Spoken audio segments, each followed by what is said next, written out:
My name is Nathan Martin, and I'm from Brockport High School. When I graduated high school, I was under the impression that I was going to waste my time going to college and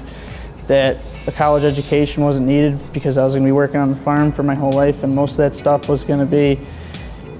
just experience, and I'd know that stuff over time. But my dad really suggested and pushed me to come to college, and I'm really glad he did because I've been able to experience and